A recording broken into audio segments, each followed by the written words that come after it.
आदाब, नमस्कार नाजरीन। खैर मकदम है आपका दूरदर्शन उर्दू के खुसूसी मालूमाती हफ्तावार प्रोग्राम जानकारी से कामयाबी तक में। नाजरीन, जैसा कि आप जानते हैं, ड्यूडी उर्दू का मकसद है कि इस प्रोग्राम के ज़रिए हम आपको ढेर सारी मालूमात फ़राहम कराएँ, चाहे कि वो किसी प्रोफेशन से हो, प्रोफेशन और उसके लिए किस तरह की तालीम हासिल करें, ये हमारा मकसद है। आज जिस उन्वान के तहत हम गुफ्तगू करेंगे वो है business management, business administration, business studies, जो भी नाम दे लें आप इसे। नाज़रीन, बदलते वक्त के साथ साथ कारोबार के उसूल भी बदल रहे हैं और इसलिए बिज़नेस मैनेजमेंट में उसके कैरिकुलम में भी तब्दीली की जा रही है। अब बिज़नेस मैनेजमेंट की डिग्री हासिल करना महज एक डिग्री हासिल करना नहीं है, बल्कि एक स्टूडेंट को की स्किल्स बढ़ाना, उसके विज़न्स, उसकी तज्ज़ियाती सोच या फ़ैसला साजी हासिल की सलाहियत हासिल करने के लिए बहुत कुछ बिज़नेस मैनेजमेंट के थ्रू हासिल किया जाता है। इस मौजू पर गुफ्तगू करने के लिए हमारे साथ तीन बेहद ख़ास मेहमान, मोहतरमा डॉक्टर पूनम गुप्ता, डॉक्टर पूनम वर्मा, आप प्रिंसिपल हैं शहीद Sukhdev school of college of business studies में। बहुत बहुत खैर मकदम मैडम आपका इस प्रोग्राम में। और उनके बगल में बैठी हैं डॉक्टर नुदरत मोइनी, आप डिपार्टमेंट ऑफ मैनेजमेंट जामिया हमदर्द से हैं, आप एसोसिएट प्रोफेसर हैं। आपके बगल में हैं डॉक्टर मोहम्मद जमशेद, आप असिस्टेंट प्रोफेसर हैं डिपार्टमेंट ऑफ बिज़नेस में यूनिवर्सिटी ऑफ जामिया हमदर्द में। बहुत बहुत खैर मकदम है आप तीनों मेहमानों का। इससे पहले कि गुफ्तगू का आगाज़ किया जाए, आइए देखते हैं एक रिपोर्ट और देखते हैं कि ये बिज़नेस मैनेजमेंट की फ़ील्ड है क्या।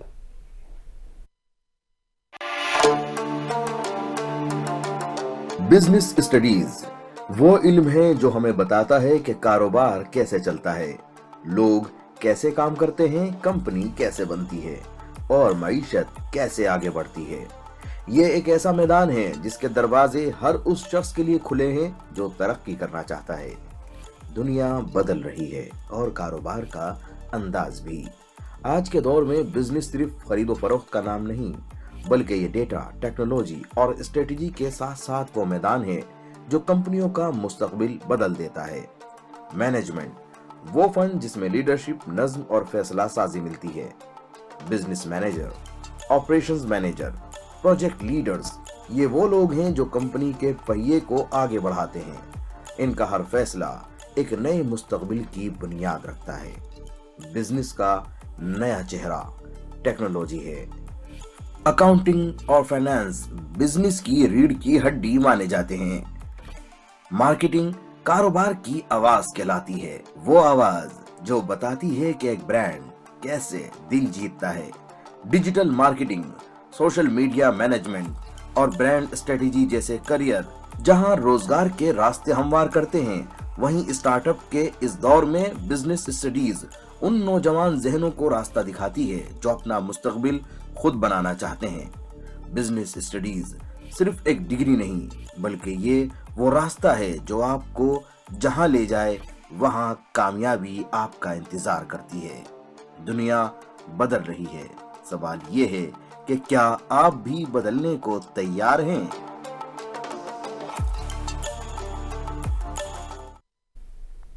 तो नाज़रीन, ये थी एक छोटी सी रिपोर्ट जिसमें आपने देखा कि बिज़नेस मैनेजमेंट वो बुनियाद है जहाँ से आप अपना सफ़र शुरू करते हैं। चाहे आप मार्केटिंग को जानना चाहते हों, चाहे आप फिनांस पढ़ना चाहते हों, आप अपना कारोबार करना चाहते हों या कि कोई स्टार्टअप शुरू करना, बुनियाद यही है। यहीं से कई सीईओज़, कई बड़े एंटरप्रेन्योर्स इसी बुनियाद से होकर अपनी मंजिल तक पहुँचे हैं। बातचीत का आगाज़ करते हैं। हमारा पहला सवाल मोहतरमा पूनम आपसे। मैडम, शुरुआत में तो सिर्फ ये कि आप रोशनी डालिए इस फील्ड के पर कि क्या है ये बिज़नेस मैनेजमेंट और कौन लोग इस फील्ड में आ सकते हैं। देखिए, बिज़नेस स्टडीज़ अब सिर्फ एक कोर्स नहीं रह गया है, जी, बल्कि मैं कहूँगी कि एक माइंडसेट हो रहा है। और ये एक कॉन्सेप्ट जो आइडिया है, मैं अगर बिज़नेस करना चाहूँ या मैं किसी के लिए काम करना चाहूँ या मैं गवर्नमेंट पॉलिसीज़ में भी अगर हिस्सेदार बनना चाहूँ, तो उस कॉन्सेप्ट को एग्जीक्यूशन स्टेज तक कैसे ले जाया जाए, वो इस तरह की ट्रेनिंग दे रहे हैं हम आजकल के नौजवानों को। जी जी।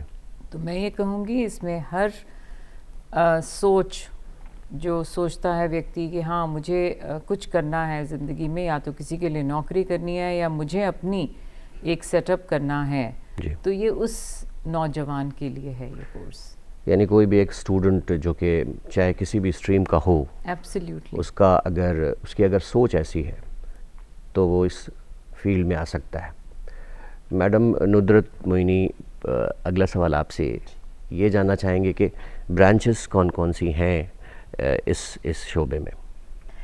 देखिए, फंडामेंटली जब हम लोगों ने पूरा मैनेजमेंट का कंसेप्ट स्टार्ट हुआ, एजुकेशन स्टार्ट हुई, तो हमारे यहाँ 4 ब्रांचेस हुआ करती थी, जिससे हम HR, human resources, finance, marketing और ऑपरेशंस या सप्लाई चेन जिसमें आता है। लेकिन आज के दौर में अगर हम देखें तो हम देखेंगे कि बहुत सारी नई ब्रांचेस आई हैं, बहुत सारे नए शोबे आए हैं with in this management education, और बहुत इंटरेस्टिंग हैं जो बहुत सारे एवेन्यूज़ यंगस्टर्स के लिए आगे खोलते हैं, जैसे कि entrepreneurship is one concept which is there, which I would rather say कि ये कंसेप्ट है क्योंकि ये लोगों को ट्रेन करता है सिर्फ स्टार्टअप के लिए ही नहीं, बल्कि एक कॉरपोरेट में भी किस तरह एंटरप्रेन्योरशिप या एंटरप्रेन्योरल स्पिरिट के साथ काम करने के लिए। इसके अलावा इंटरनेशनल बिजनेस है जो आजकल बहुत ही ज़्यादा रेलेवेंट हो गया, क्योंकि अब तो हम सब एक ग्लोबल वर्ल्ड में जी रहे हैं, तो उसमें IB is also there now. उसके अलावा हमने अभी रिसेंटली हमदर्द में भी स्टार्ट किया है, स्किल डेवलपमेंट इंस्टीट्यूट स्टार्ट करा है, जहाँ पे बच्चों को नई नई तरह के हुनर और स्किल्स से हम चाहते हैं कि वो सीखें। And it is something which is अभी भी ग्रो कर रहा है, और अभी भी बहुत डेटा एनालिटिक्स है, डिसीजन साइंसेज हैं, ये सब मैनेजमेंट का पार्ट बनते जा रहे हैं, और मैनेजमेंट जो है उसका जो कैनवस है वो बहुत ब्रॉड होता जा रहा है।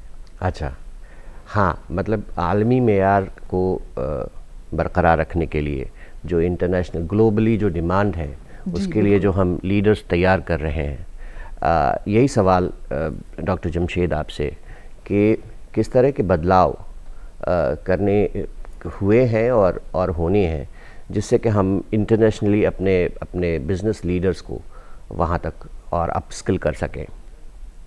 शुक्रिया। Business management era to era जो आप देखेंगे वक्त के साथ, जी जी, इसमें बहुत तब्दीलियाँ होती चली जा रही हैं। हम शुरुआत में हम बिज़नेस एडमिनिस्ट्रेशन से हमने शुरू किया था सफ़र, और आज सफ़र इतना बड़ा हो चुका है ये कि ये एक लाइफ स्किल बन चुका है।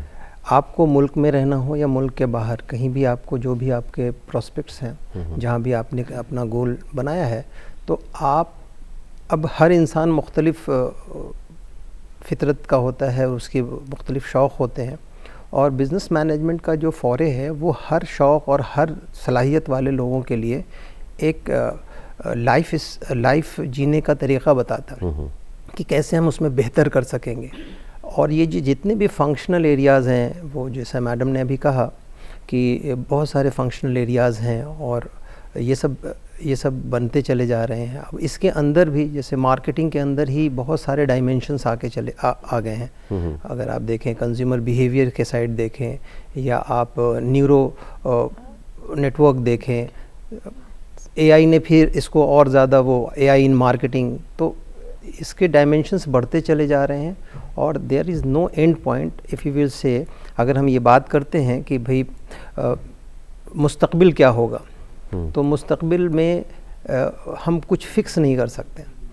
तो दुनिया के दुनियावी सलाहियत के एतबार से अगर हम देखें, हिंदुस्तान में जिन चीज़ सलाहियतों की ज़रूरत इस वक्त है, दूसरे मुल्कों में दूसरे सलाहियतों की ज़रूरत, दूसरी तरह की तैयारी की ज़रूरत है। और वो सारे आज कोर्सेज, चूँकि डिजिटलाइज प्लेटफॉर्म हो गया है और बहुत आसान है, वो सारे प्लेटफॉर्म मौजूद हैं और हम बच्चों को तैयार कर रहे हैं कि वो इन सारे चैलेंजेस के लिए अपने आप को तैयार करें और बहुत अच्छा करके दिखा सकें। मतलब हम तैयार कर पा रहे हैं। और चूँकि अब सारा कुछ ग्लोबली हम सब एक दूसरे से जुड़े हुए हैं, तो वो चीज़ें बन पा रही हैं। मैडम, आपसे सवाल ये था कि अब बाज़ाब्ता शुरुआत करते हैं कि कोर्स एक BBA का कोर्स होता है और एक MBA का कोर्स होता है। तो कोई जब +2 करता है बच्चा, तो BBA करना, चूँकि वो एकदम बेसिक कोर्स होता है, तो BBA करना कितना अच्छा होता है, या किनको BBA करना चाहिए, या कि BBA करने से कुछ और फ़ायदे हैं? देखिए, एक फ्रेज़ है, catch them young, and this is what really is happening कि BBA यानी कि एक अंडर ग्रेजुएट प्रोग्राम है, जी जी, MBA एक पोस्ट ग्रेजुएट डिग्री प्रोग्राम है। बिल्कुल जी। अगर आप देखें तो जैसे हमारा वी पायनियर्ड, आई मीन शहीद Sukhdev college of business studies in university of Delhi, हम लोगों ने पायनियर्ड किया था अंडर ग्रेजुएट मैनेजमेंट एजुकेशन को। ये पहला कॉलेज है दिल्ली यूनिवर्सिटी का, और मेरे ख्याल से पूरे इंडिया में, कि जब हमने 1987 में अंडर ग्रेजुएट मैनेजमेंट एजुकेशन शुरू करी। अब NEP के तहत ये 4 साल का भी हो गया है, और रेलेवेंस जो लोग, हमें पता है कि जिस तरह के जॉब्स में हमारे स्टूडेंट्स लैंड अप करते हैं, अगर मैं Tier 2 मैनेजमेंट MBA प्रोग्राम्स को देखूं तो वो जॉब्स वही हैं जो हमारे स्टूडेंट्स 3 साल की एजुकेशन के बाद ले रहे हैं। अच्छा। ये पहला साल है NEP का जिसमें चौथा साल आया है, मगर hardly less than 10% students have stayed back, 90% of the students have gone and are working. तो जो जॉब्स जिस तरह के मिल रहे हैं, और आज की डेट में कॉरपोरेट्स को यही है कि हमने 3 साल की बेसिक एजुकेशन दे दी, और बाकी चीज़ें जो जब ज्वाइन करेंगे तो वो उस जॉब पे on the job learning will happen. So I am not saying irrelevant है MBA का प्रोग्राम, but yes, in times to come I think 3 या 4 साल की एजुकेशन, और उसके बाद आप या तो अपना बिज़नेस शुरू करना चाहते हैं या किसी के संग जॉब कर रहे हैं, इसमें मेरे ख्याल से टाइम्स टू कम ये सफिशेंट रहेगा, क्योंकि सीख जो हमारी जॉब पर होगी वो शायद पोस्ट ग्रेजुएट में हमारे को इतनी ज़रूरत ना पड़े। मैं ये नहीं कहूँगी MBA is irrelevant, but yes, in times to come या तो ये 1 साल के हो जाएंगे MBA प्रोग्राम्स, या जो हम 3 साल का ही है हम इनफ दे देते हैं बच्चों को, क्योंकि इस प्रोग्राम को जो पढ़ाने का भी हमारा सलीका है ना, वो भी बदल गया है। आज की डेट में काफ़ी चीज़ें ऑनलाइन अवेलेबल हैं, काफ़ी AI सिमुलेशंस अवेलेबल है, केस स्टडीज़ अवेलेबल है, एक्सपीरियंशियल लर्निंग जिसको हम ऐड ऑन करते हैं अंडर ग्रेजुएट मैनेजमेंट एजुकेशन में, वो इतना सफिशेंट है कि हम फिर बच्चे को छोड़ सकते हैं मार्केट में कि अब आपने जो हमने फंडामेंटल्स दे दिए हैं, अब उसके ऊपर आप बिल्ट अपॉन करिए। हाँ, ये पहले जबकि MBA का कोर्स काफ़ी मतलब मकबूल था और यही लोग जानते थे, जबकि मैडम आपने एक ऐसी बात बताई, हमारे नाज़रीन को ये बात पता चली, ये बहुत अच्छी बात है कि मतलब आप एक अंडर ग्रेजुएट कोर्स करके तुरंत आप मार्केट में लग सकते हैं, आप रोज़गार में लग सकते हैं। फिर भी एक स्पेशलाइजेशन करने के लिए लोग मास्टर डिग्री करते हैं, उसका अपना एक अलग फ़ायदा है और ज़रूरत के तहत। मैडम नुदरत, ये सवाल के MBA के जो ब्रांचेस हैं, MBA की जो ब्रांचेस हैं, उनमें कौन सी ब्रांच ऐसी है जिसमें ज़्यादा डिमांड है, या कि स्टूडेंट्स ज़्यादा आ रहे हैं, या ज़्यादा बाज़ार में जिस मार्केट में उसकी ज़रूरत है? मार्केटिंग एक ऐसी ब्रांच रही है जिसकी हमेशा से उसमें स्टूडेंट्स ज़्यादा रहे हैं और उसकी डिमांड भी मार्केटिंग जॉब्स की ज़्यादा रही है। लेकिन आज के दौर में, आज के टाइम में अगर हम देखेंगे तो डेटा साइंस, डेटा एनालिसिस, इसकी भी जॉब्स बहुत मार्केट में हैं और बच्चों को शौक़ भी इसकी तरफ जा रहा है पढ़ने का।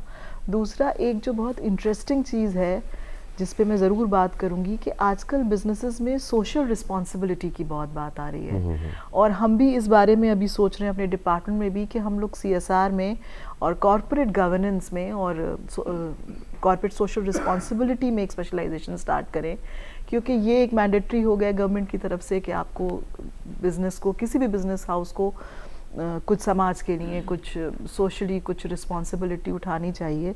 तो उसको लेके इस तरह के जो एक जिसे कहते हैं स्किल्स या इस तरह की जो एक सेंसिबिलिटीज़ हैं, इसका रिक्वायरमेंट बहुत है अब मार्केट में।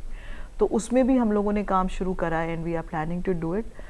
तो इसकी भी डिमांड है आजकल काफ़ी, और इसके स्पेशलाइज्ड लोग सिर्फ सोशल सेक्टर से ही मिल रहे हैं, जबकि ये बिज़नेस और मैनेजमेंट से अब डायरेक्टली रिलेटेड एक चीज़ है। सो उस पे भी हम लोग, और हमें लगता है कि आगे होगा इसमें। मैं कुछ ऐड जी जी बिल्कुल, जी बिल्कुल। आपने मैम सही कहा कि मार्केटिंग में पहले काफ़ी था, मगर अब जो रुझान है वो ज़्यादा फाइनेंस और फिनटेक की तरफ ज़्यादा आ रहा है। अच्छा। तो ये जो एरियाज़ हैं दे आर ऑल्सो, इसमें they are emerging areas and we are finding lot of jobs. Of course consultancy, investment banking, derivatives, ये भी एरियाज़ हैं जो इमर्जिंग एरियाज़ हैं जिसमें जॉब अपॉर्चुनिटीज़ बहुत आ रही हैं। एंड राइटफुली सेड कि एक ये जो माइंडसेट है सोशल रिस्पॉन्सिबिलिटी की तरफ, तो सोशल इम्पैक्टफुल प्रोजेक्ट्स के ऊपर स्टूडेंट्स काम कर रहे हैं। और इस काम करने पर हो क्या रहा है कि जो स्टूडेंट्स का जब ये एक्सपीरियंस हो जाता है इन प्रोजेक्ट्स पे करने के, तो इनको जॉब अपॉर्चुनिटीज़ ज़्यादा मिल रही हैं, क्योंकि कॉरपोरेट्स भी ये देख रहे हैं कि जहाँ जहाँ पर बच्चों का एक्सपोजर हो रहा है, हम उसी तरह के उनके जॉब्स भी बनाएं। And now every, I think most of the businesses का अब एक CSR डिपार्टमेंट डेवलप हो Yes, चुका है corporates या have. आगे। It is mandatory, हाँ, it तो is it is mandatory, statutory. तो बड़े वहाँ बड़े पे उनको- कॉरपोरेट्स हाँ, का तो हाँ है बहुत ही। पहले से ही है। हाँ, तो वो एक स्पेशलाइज्ड मतलब उस तरह के बच्चे जो हैं, इस तरह के हाँ, स्टूडेंट्स जो हैं उनके, क्योंकि एक जनरल स्पेशलाइजेशन के बच्चे को अगर उस जगह डाला जाए, बिल्कुल, बिल्कुल। तो शायद वो उतनी तरह अच्छी तरह से परफॉर्म नहीं कर पाए। डॉक्टर जमशेद, आपसे की तरफ ये सवाल कि मार्केटिंग होता है, फिनांस, HR, ये सब तो सभी जानते हैं। अब ये जैसे नई नई फील्ड्स हैं, जैसे हॉस्पिटल मैनेजमेंट का भी इधर मैंने देखा है, काफ़ी शोहरा है, लोग काफ़ी मकबूलियत है, बाहर काफ़ी काम मिल रहा है। तो ये हॉस्पिटल मैनेजमेंट क्या है और किस तरह से तैयार करते हैं लोग बच्चों को? सर, आपका जो सवाल है, जिस तरह से हम लोग बढ़ रहे हैं 5 ट्रिलियन इकोनॉमी की तरफ, और गवर्नमेंट प्रोग्रेसिव है, और जो चैलेंजेस हम लोग फेस कर रहे हैं, और जैसे जैसे हम ग्रो अप हो रहे हैं, तो हॉस्पिटल भी अपने आप में एक बहुत बड़ा मरकज़ बन रहा है, और इंडियन हॉस्पिटल को बहुत ज़्यादा रिकॉग्निशन भी है अक्रॉस द बोर्ड। अब चूँकि जैसे मैंने पहले भी कहा कि हर फंक्शनल एरिया बड़ा हो रहा है, और हर बड़े होने के साथ उसको संभालने के लिए लीडर्स की ज़रूरत है। और लीडर्स जो आने चाहिए वो हर सेगमेंट से आने चाहिए, हर वॉक ऑफ लाइफ से आने चाहिए। तो हॉस्पिटल चूँकि इसमें ज़्यादा पॉसिबिलिटी है वो उन लोगों की जो मेडिकल फील्ड्स के हैं, उनको MBA की तरफ लाना और उनको तैयार करना लीडरशिप रोल का। क्योंकि जो लीनियर रोल है वो लोग तो प्ले कर रहे हैं, उसमें बहुत लोग हैं, लेकिन लीडरशिप रोल बहुत इंपॉर्टेंट है, क्योंकि हॉस्पिटल को चलाएगा कौन, और उसको चलाने में उसके सारे फंक्शन को डेवलप कौन करेगा। उसको भी CSR चाहिए, उसको भी मार्केटिंग चाहिए, उसको भी टेक्नोलॉजी चाहिए, उसको भी बहुत अच्छा HR चाहिए, उसका एडमिन भी अच्छा होना चाहिए, उसमें ट्रैफिक की भी प्रॉब्लम हो सकती है, और उसमें रूटिंग और शेड्यूलिंग की भी प्रॉब्लम हो सकती है, तो ऑपरेशंस भी चाहिए। अब उस हॉस्पिटल को इंटरनेशनली कनेक्ट करना है तो IB भी चाहिए। अब उस हॉस्पिटल में मुझे न्यू टेक्स लेने हैं तो मुझे टेक्नोक्रेट्स भी चाहिए। तो हॉस्पिटल अपने आप में ये हमारा, अगर हम दिल्ली की बात करें जैसे इंडिया में, तो आप सरप्राइजिंगली देखेंगे कि हमारे पास जो 15 से 20% मैक्सिमम गवर्नमेंट हॉस्पिटल्स हैं। अब 80% इसमें हमारे पास प्राइवेट है, और वो बड़े ग्रुप्स के हैं। उन्होंने सर्विस देना है, और नीड कितनी बड़ी है कि हम पूरे पॉपुलेशन को कैटर ही नहीं कर सकते। अगर आप CAG वगैरह की रिपोर्ट देखेंगे तो सिर्फ गवर्नमेंट सेक्टर के हॉस्पिटल के बारे में डिटेल मिलती है, बाकी जो 80% से ज़्यादा प्राइवेट है उसकी रिपोर्ट्स भी नहीं है हमारे पास। अब वहाँ बहुत शार्प हैंड्स चाहिए ताकि उसको रन करा सके, और चूँकि मरीज़ और मर्ज़ एक ऐसी चीज़ है जो नेवर एंडिंग प्रोसेस है, और कोविड में हमने वो देख लिया कि कितनी ज़्यादा ज़रूरत है उसको मैनेज करने की। तो ये सबको अगर आप इकट्ठा करेंगे तो ये एक बड़ा अपने आप में एक वर्टिकल बन जाता है। मैंने डॉक्टर जमशेद देखा कि बहुत से डॉक्टर्स हैं, मैडम बताऊंगा आपको कि बहुत से डॉक्टर्स हैं ऐसे जिनको बाद में शौक़ पैदा हुआ और उन्होंने हॉस्पिटल मैनेजमेंट कर लिया और वो किसी हिंदुस्तान में या हिंदुस्तान से बाहर किसी बड़े हॉस्पिटल में अपना काम भी कर रहे हैं, अपना शौक़ भी पूरा कर रहे हैं। जी, हमारे यहाँ से पढ़े हुए कई स्टूडेंट हैं जो आज बहुत सारे हॉस्पिटल के CEOs हैं इंटरनेशनली।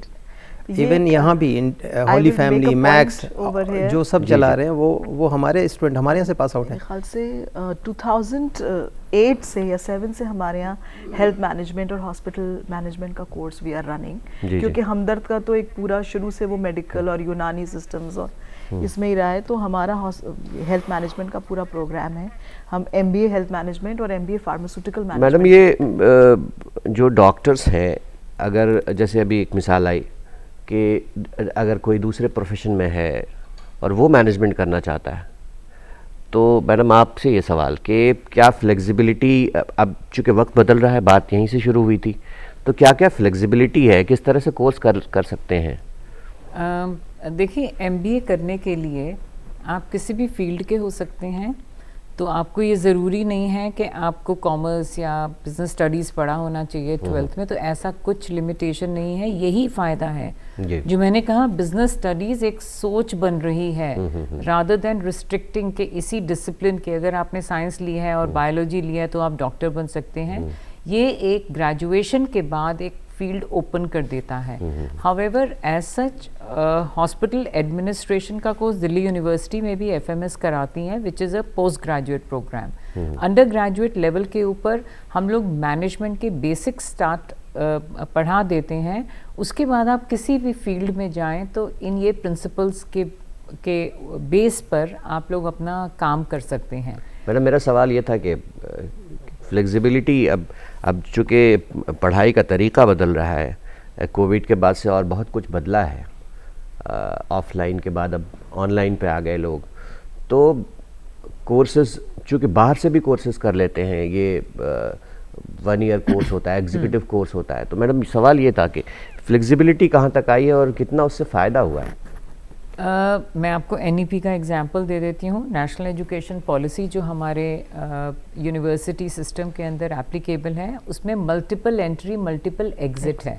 अच्छा। यानी आप 1 साल के बाद सर्टिफिकेट लेकर निकल सकते हैं, 2 साल में डिप्लोमा और तीसरे साल में डिग्री और चौथे साल में आप विद रिसर्च, विद प्रोजेक्ट और विद एंटरप्रेन्योरशिप कर सकते हैं। एक तो ये हमारे पास फ्लेक्सिबिलिटी है। दूसरी हमारे पास फ्लेक्सिबिलिटी है थ्रू जेनरिक इलेक्टिव्स, यानी कि अगर मैं कोर डिसिप्लिन कुछ पढ़ रहा हूँ, यानी बिजनेस स्टडीज़ ही कर रहा हूँ और मेरे को साइकोलॉजी में कुछ इंटरेस्ट है, तो मैं कुछ जेनरिक इलेक्टिव साइकोलॉजी के ले सकता हूँ। अगर मुझे मान लीजिए इकोनॉमिक्स में करना है तो मैं इकोनॉमिक्स ले सकता हूँ, कोई साइंस भी ले सकता हूँ। ये फ्लेक्सिबिलिटी अवेलेबल है अंडर NEP।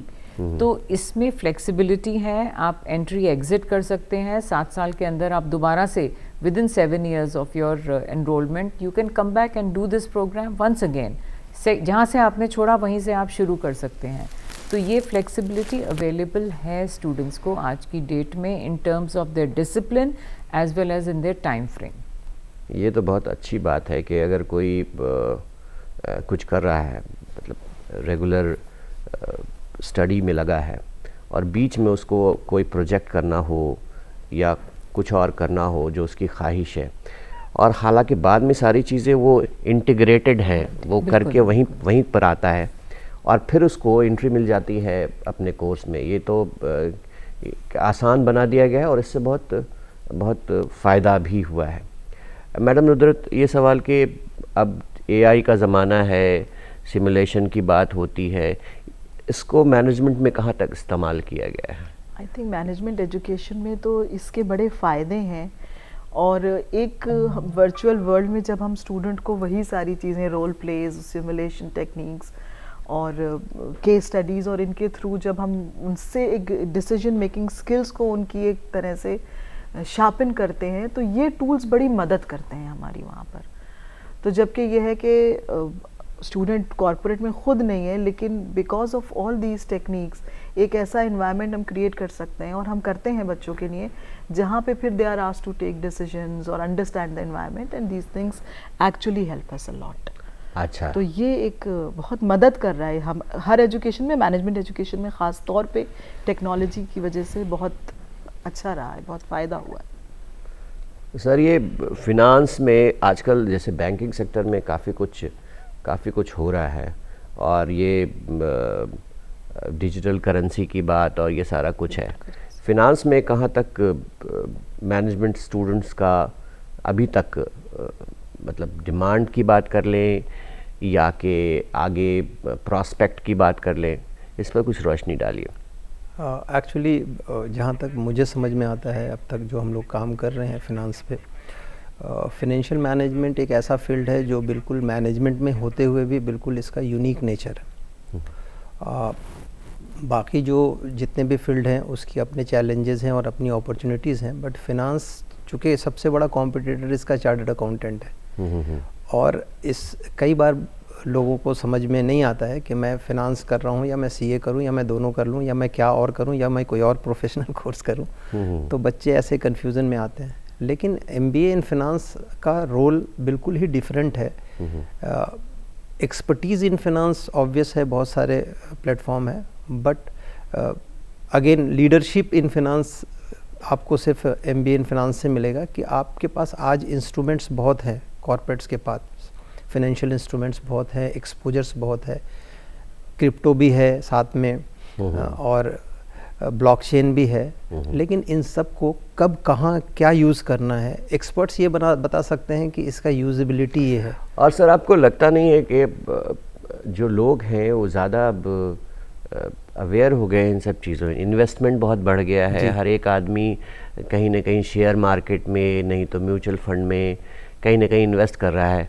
कमाने का एक जो वो था वो अब बढ़ गया है और लोगों तक ज़्यादा मतलब ये जानकारी पहुंच गई है। जी हम चूँकि मैं पार्टली मैं बहुत सारे लोगों के इनकम टैक्सेस भी देखता हूँ, और ईयर ऑफ द एंड में बहुत सारे प्रोफेशनल मुंबई हैं, बेंगलुरु हैं, हैदराबाद है, दिल्ली हैं, वो सब आते हैं जो जिनका कोई फाइनेंस से लेना देना नहीं, और वो सब इन्वेस्टमेंट करना चाहते हैं, करते हैं, और उनके 300 600 नहीं 1200 और 1500 ट्रांजैक्शन मिल जाते हैं, तो उसकी कंप्यूटेशन भी बहुत मुश्किल होती है।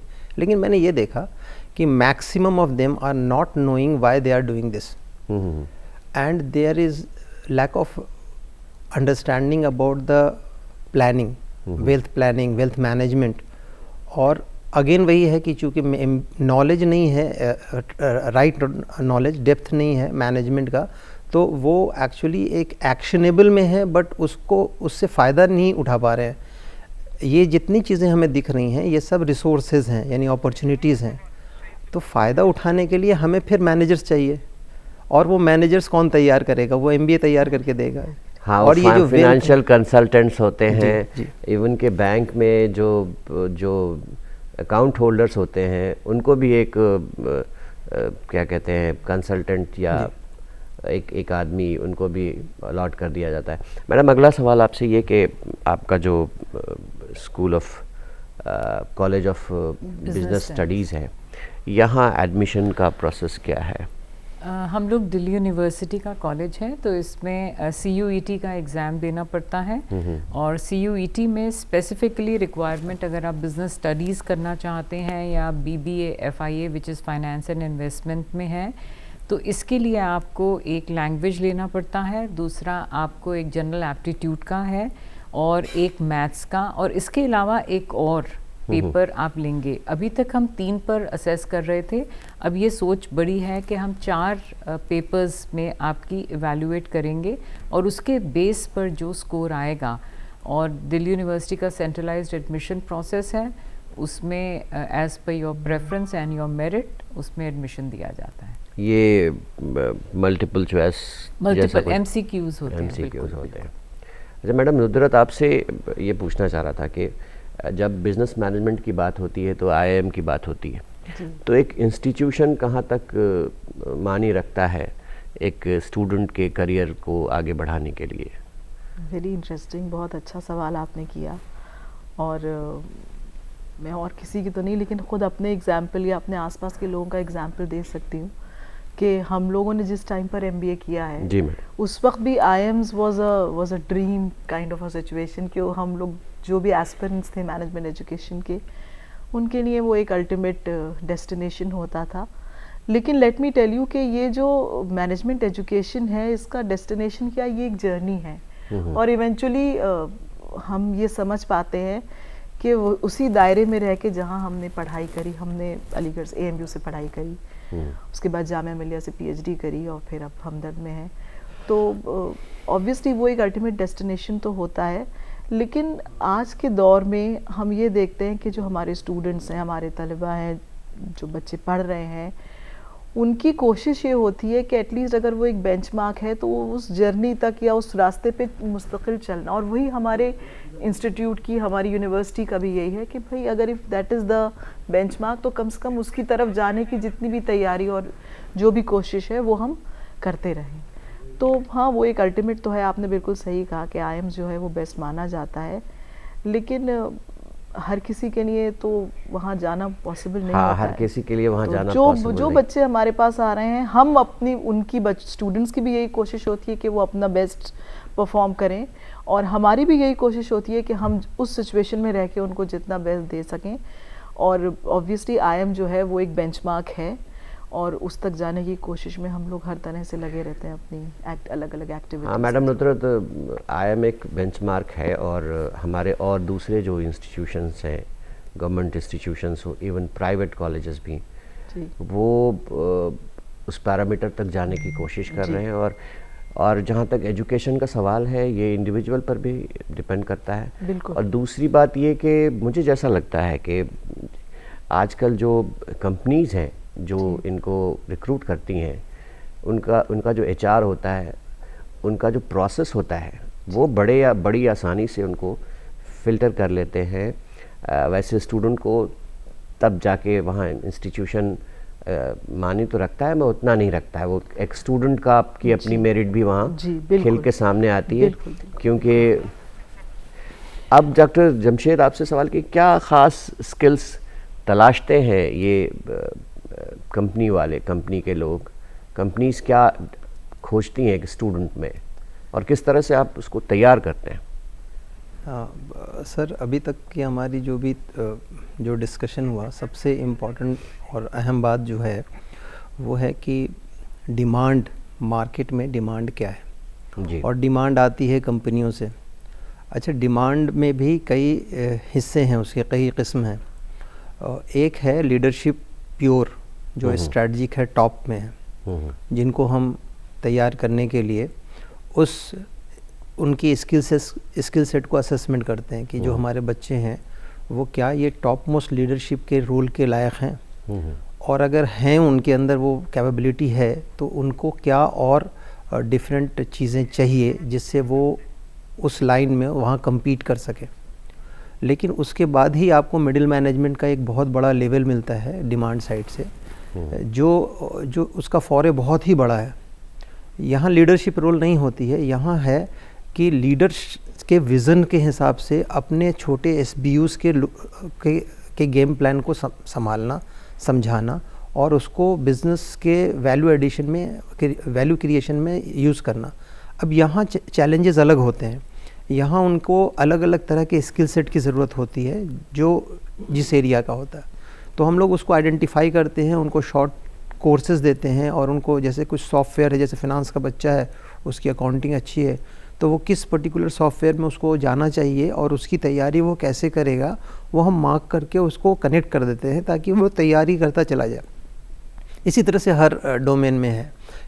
फिर आता है इससे के नीचे जो हमारे ऑपरेशन मैनेजर्स होते हैं, जो फ्लोर मैनेजर होते हैं, जो मार्केटिंग चलाते हैं, सेल्स करते हैं, एक बड़ा फोरे उसका है, जिसमें BBA वाले भी आ जाते हैं, क्योंकि उनके लिए वो मुझे लगता है सर कि आसान है। आप जिस तरह से डिमांड आता है, जाहिर है कि आपकी भी नज़र उस पर होती होगी हर एक इंस्टीट्यूशन की, कि बाज़ार में क्या चाहिए, कंपनीज़ को क्या चाहिए, उस हिसाब से आप करिकुलम भी उसमें भी रद्द-बदल करते होंगे जी। पढ़ाने के तरीक़ों में भी बदलाव होता हो। जी।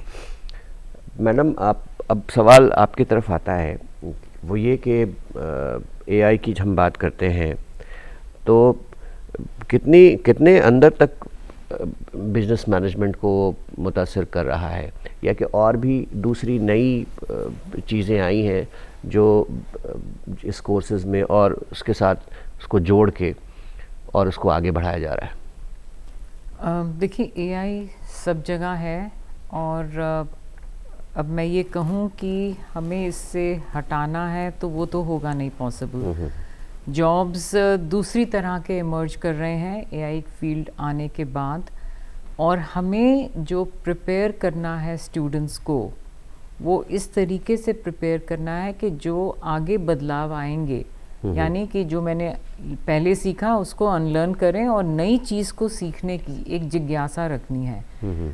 एआई जो है, हम लोग जैसे मैम ने पहले भी कहा कि हम लोग एआई जनरेटेड सिमुलेशंस हो रही हैं, केस स्टडीज़ हो रहे हैं जिसको हम एक टूल की तरह इस्तेमाल कर रहे हैं। एक तरफ तो ये हो रहा है, दूसरी तरफ हम एज टीचर्स को भी, हमारा भी थोड़ा सा काम आसान हो रहा है, मगर दूसरी तरफ ये भी हो रहा है कि स्टूडेंट्स भी एआई टूल्स को यूज़ करके अपने असाइनमेंट्स कर रहा है, इस तरह से कर रहा है। तो हमारे को एक बैलेंसिंग करना पड़ता है।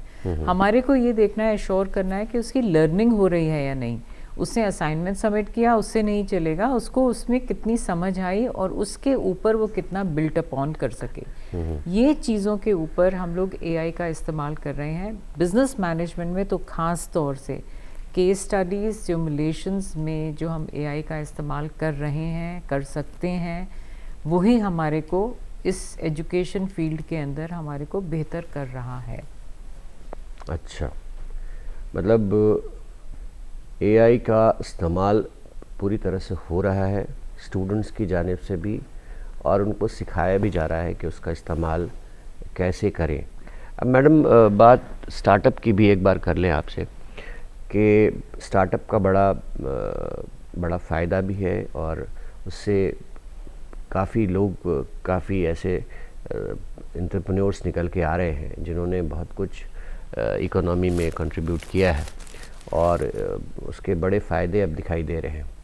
स्टार्टअप में मैनेजमेंट स्टडीज़ के यहाँ से जाने वाले बच्चों का जो स्टार्टअप में लगते हैं, स्टार्टअप को इससे कितना फ़ायदा हो रहा है, बच्चों को इससे कितना फ़ायदा हो रहा है? बिज़नेस स्टडीज़ का जो प्रोग्राम करते हैं उसमें एक इनहेरेंट जो रिक्वायरमेंट होती है और जो नॉलेज दी जाती है, वो स्टार्टअप का जो एक कॉन्सेप्ट आइडिया है उसको कैसे मार्केट तक पहुंचाए, कैसे उसको स्केलेबल करे और कैसे उसको सस्टेनेबल करे। ये चार चीज़ें जो हम लोग एक बेसिक साइकिल होती है एक प्रोडक्ट की, वो उसको ले जा के ये business studies as a course help करता है। अब क्योंकि एक एनवायरनमेंट बना हुआ होता है इस तरह से, मैं आपको एक चीज़ और ऐड कर दूं कि हर एजुकेशनल इंस्टीट्यूशन, दिल्ली यूनिवर्सिटी में अब एक इंक्यूबेशन सेंटर सेटअप कर रही है। हमारी भी सेक्शन 8 कंपनी बनी हुई है शहीद Sukhdev college of business studies के इंक्यूबेशन सेंटर में, जहाँ पे फर्स्ट ईयर से बच्चे को एक तो हम एंटरप्रेन्योरशिप के कुछ कोर्सेज भी करवाते हैं, और एक हम उनको इंक्यूबेशन का एक हैंड होल्डिंग करवाते हैं। अच्छा। जहाँ पर हम एक आइडिया को कैसे ट्रांसलेट करें मार्केट तक पहुँचाने के लिए जो स्टेजेस हैं, उसके अंदर फाइनेंस भी चाहिए, मार्केटिंग भी चाहिए, लीगल भी चाहिए, ऑल ऑपरेशनल एस्पेक्ट्स का ये इंक्यूबेशन सेंटर उनकी हैंड होल्डिंग करता है।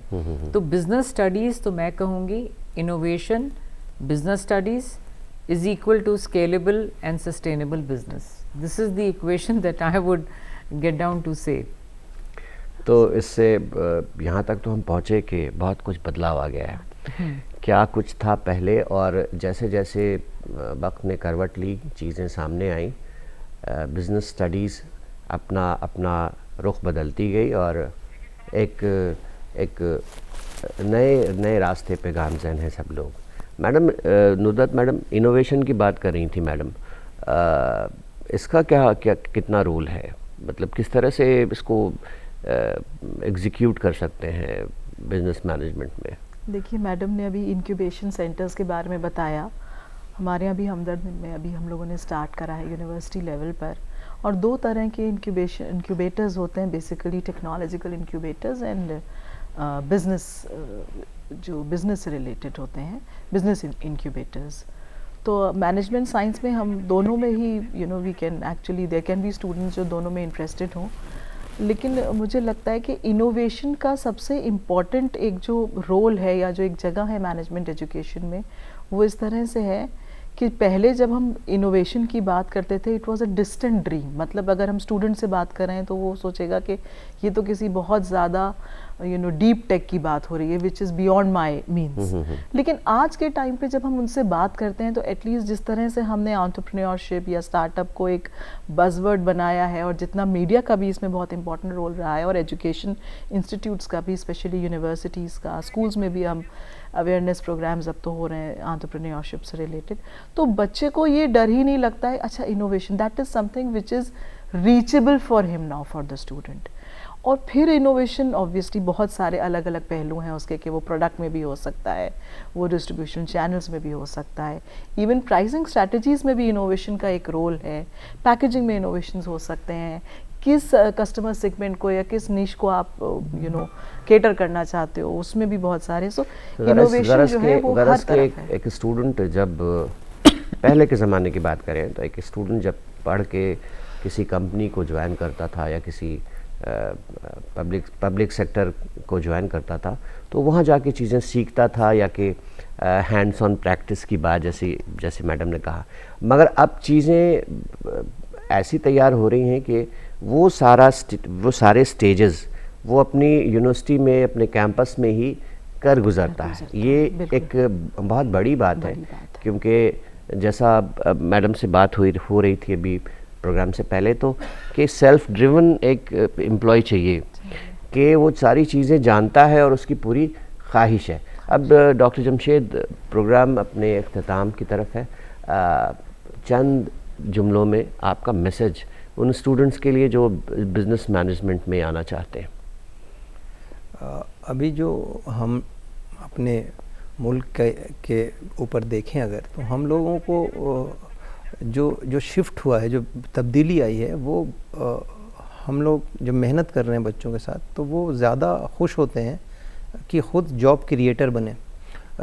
और वो ड्यूरिंग द जब कोर्स कर रहे होते हैं, अक्सर बच्चे ऐसे होते हैं, मोर देन 40% तो मैं कह सकता हूँ हमारे यहाँ हैं, जो ख़ुद अपने बिजनेसेस शुरू कर चुके होते हैं और कॉमर्शलाइज कर चुके होते हैं। और वो शुरू होता है स्टार्टअप ही कह सकते हैं आप, बहुत ही माइक्रो लेवल का, बट ये उससे दो चार फ़ायदे बहुत आसानी से समझ में आ जाते हैं। एक तो अगर उनकी खुद ही बिजनेसेस हैं, बिजनेस बैकग्राउंड के हैं, तो अपनी फैमिली के लिए वो काउंटर प्रोडक्टिव हो जाते हैं। दूसरा, ये सिर्फ उसके लिए नहीं जिसके पास बिजनेस है, आप जिस भी वॉक ऑफ लाइफ में जाएंगे, अगर मैनेजमेंट के बेस के साथ गए तो आप पूरे वर्टिकल, पूरे फ्लोर में बिल्कुल ही आपके काम आएगी। हाँ, बिल्कुल आप अलग हो जाएंगे, क्योंकि आप वो लोग जो सोच रहे होंगे और आप जो कर रहे होंगे, उस दोनों में बहुत फ़र्क होगा।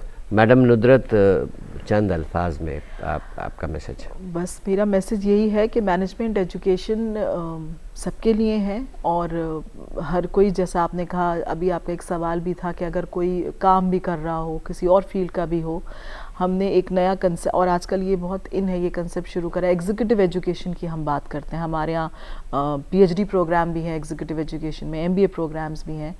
तो ये भी एक चीज़ है। बस एक चीज़ मैं कहूँगी कि एक चीज़ हमने मैनेजमेंट में पढ़ी है, और वो एक चीज़ है जो इस फील्ड को बड़ा यूनिक बनाती है। और भी चीज़ें हैं, मगर ये चीज़ मुझे इस वक्त याद आई। हम एक चीज़ कहते हैं प्रोएक्टिविटी, प्रोएक्टिव होना। आई थिंक ये मैनेजमेंट एजुकेशन का बड़ा बेसिस है। काम करने से पहले काम किस तरह होगा उसके बारे में सोच लेना। अगर ये हम अपने स्टूडेंट को समझा पाते हैं तो वो आगे जाके, जैसा आपने कहा कि they want a self driven employ जो कि काम संभाल सके। हाँ, तो वो वक्त की ज़रूरत पूरा कर सकता है और बिल्कुल अपना करियर और रोशन कर सकता है। अब चलते चलते मैसेज आपका madam. I would build upon what has already been mentioned. मैं सिर्फ दो चीज़ें कहूँगी। अगर कोई जिज्ञासु है, किसी में क्यूरियोसिटी है टू लर्न एंड अनलर्न, दोनों चीज़ें हैं, और अडेप्टेबिलिटी, ये दो चीज़ अगर किसी में हैं तो please choose the career in business studies. आप जहाँ जाएंगे ये दो चीज़ें आपको आगे तक, बहुत ऊपर तक ले जाएंगे। बिल्कुल। बहुत बहुत शुक्रिया आप तीनों मेहमानों का। Thank आप you. स्टूडियो में आए और आपने अपना कीमती वक्त हमारे इस प्रोग्राम को दिया। तो नाजरीन, ये था आज का शुमारा। जानकारी से कामयाबी तक देख रहे थे आप। हमने जाना कि बिज़नेस मैनेजमेंट, बिज़नेस स्टडीज़ की पढ़ाई कैसी है और उसमें करियर क्या क्या है। वक्त बदल रहा है, चीज़ें बदल रही हैं और आप इस करियर को अपना सकते हैं, इस तरफ आ सकते हैं। रोशन मुस्तकबिल है। इसके साथ ही मुझे मुस्तहसन रिजवी और प्रोग्राम की पूरी टीम को दीजिए इजाज़त। खुदा हाफिज़।